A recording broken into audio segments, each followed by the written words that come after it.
What's going on, YouTube? Claic Yuzolt back again with another Anthem video, and in today's video, I just wanted to explain a little bit more how Anthem's mechanics work, specifically talking about gear, so you guys can get out there and start slaying those titans, beating up that Grandmaster 1, 2, and 3 with a little bit more effect, and kind of understand what's going on your stat page, and how to maximize what your gear is doing to make sure you guys are playing the way you want to be. So, the first thing we're going to talk about are the different kinds of damage you can do in the game. So you guys will see this on your gear. We have impact damage, and then we have blast damage. Now, impact damage is going to be single target damage. So anything that just hits one enemy, that is what is going to, so like you say for a boss, maybe you have some impact damage.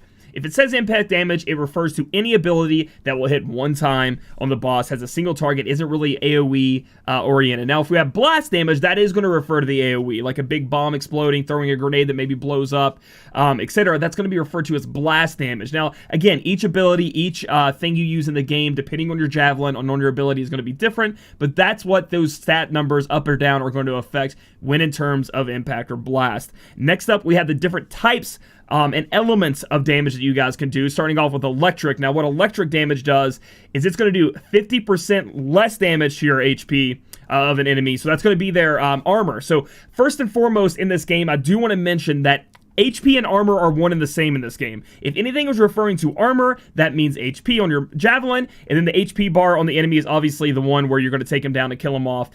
So electric damage is going to do less damage to the HP portion of an enemy, but it's going to do 50% more damage to the shield. So electric damage is going to be really great at breaking shields and making sure that the enemy, can actually be comboed on, because when a shield is applied to an enemy, an element can't take effect, you can't combo off, you can't start to trigger a combo so that it can be detonated. Shields are really nasty, so you want to be taking them down. When referring to ice damage, it's going to only do half of that. It's going to do 25% less damage to HP and 25% more damage to shield. So electric and ice are more oriented in taking down shields and getting the job done with shields. Now, acid and fire are the other way around. So acid damage is going to do 50% more to HP and do 50% less to shield. So it's less optimal against shields. Again, doing more damage to HP, possibly when trying to burn down a boss. Try to do acid and fire damage. Obviously, fire can tick. It ticks really quick, does a lot of damage to bosses. So when you're looking at an in-game build, when you're talking about a single target boss with no shield, you're looking at fire and acid damage, excuse me.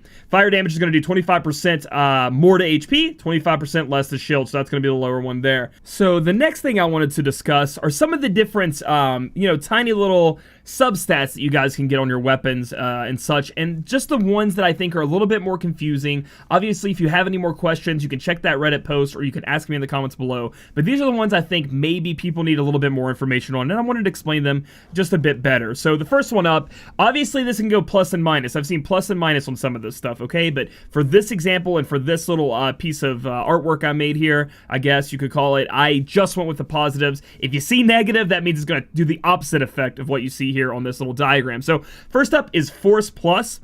That means that it's going to take your stagger time down. So stagger time means if the enemy falls down, if it's hurt, it's not hitting you back. Every enemy is different, but this is going to help you guys with knocking the enemy down faster and giving you time to maybe get some hits on it without it actually performing whatever kind of attacks or defensive things that it may like to do in its abilities. Next up, and I know this is kind of a simple one, but I just want to reiterate that armor up is just going to be your HP is going up, okay? I know in a lot of games it's referred to as HP. In this case, it's armor because I guess it's a mech, so you're going to be looking at your HP going up or down if armor is involved, okay? Armor up.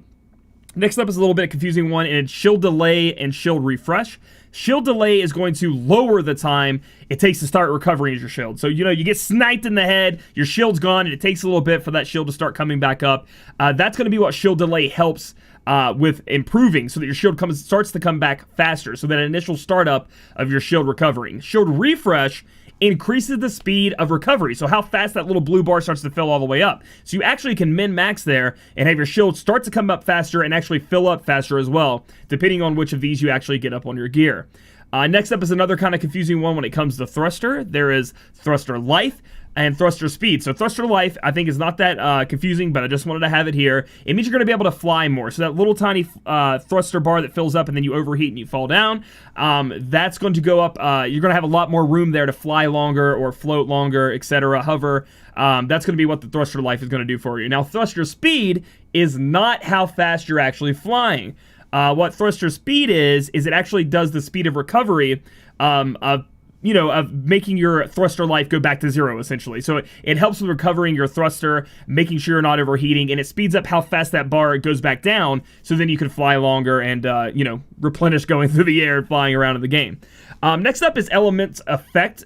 This is essentially going to allow you to have more time when your element is in effect. So either you freeze the monster, you catch him on fire, you hit him with lightning, all these different effects that can happen. This is going to have that status time increased. So this is not to be confused with, if we look at the bottom of the chart here, effects up. So effects up means that's the chance that you have to apply the effect. So I don't know how many times you guys out there, and I'm sure all abilities are different, and bosses and enemies, it depends on their resistances. You throw something at a boss, normally it always freezes something, or it catches it on fire, and it didn't. And you're just like, what in the heck? Well, that's going to be your specific ability, I guess, applying against the boss. And if you have an effects up, that's going to increase the chance that effect is applied. So the element is applied to help you guys out there with comboing, or just catching something on fire or freezing it to give you more time. I do know that the bigger dudes with the shields, they seem to get frozen all the time from my ranger's frozen grenades. So I don't know if they have a really weak resistance to it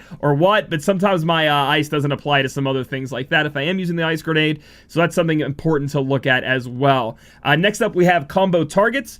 This is going to be a little bit different. There's combo damage up, all this kind of stuff. Combo targets, I do believe, makes your combo damage AoE. So when you hit a combo, it does a massive amount of damage, right? It's going to be great. It's going to do more damage. That's what the game is about.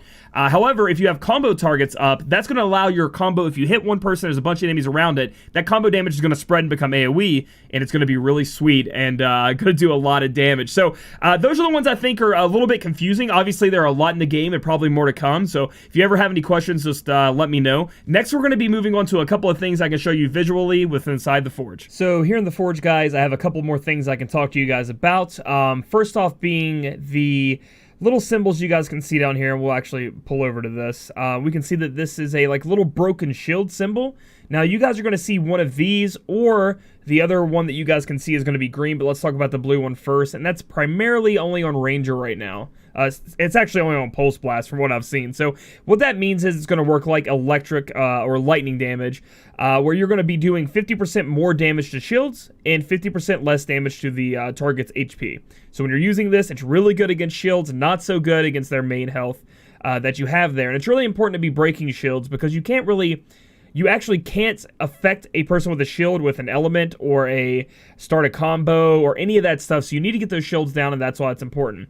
If you end up seeing one of these that are actually green, that means it's like an acid effect, which is the exact opposite. It's going to do 50% less damage to shields, but it's going to do 50% more damage to the HP. So it's going to be there for you if there's no shields or the shields are broken by somebody else, you're going to be able to output that damage. And finally, one of the most important things to talk about when it comes to gear are these little icons down here. So we can see that one of them looks like a little person, and then the other one looks like a little cog that you can see over here, okay? The person, or it's like a little picture of a javelin, means it applies to your entire javelin, which every piece of, weapon or armor or equipment that you put on, this is going to apply to it as long as it has a little person here.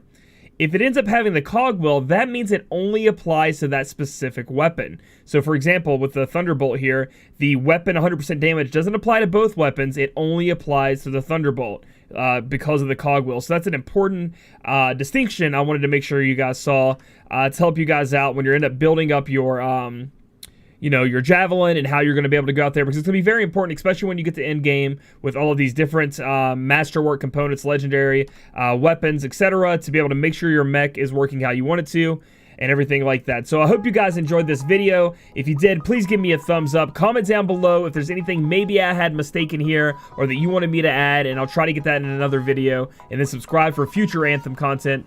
Thank you so much, and we'll catch you guys in the next video.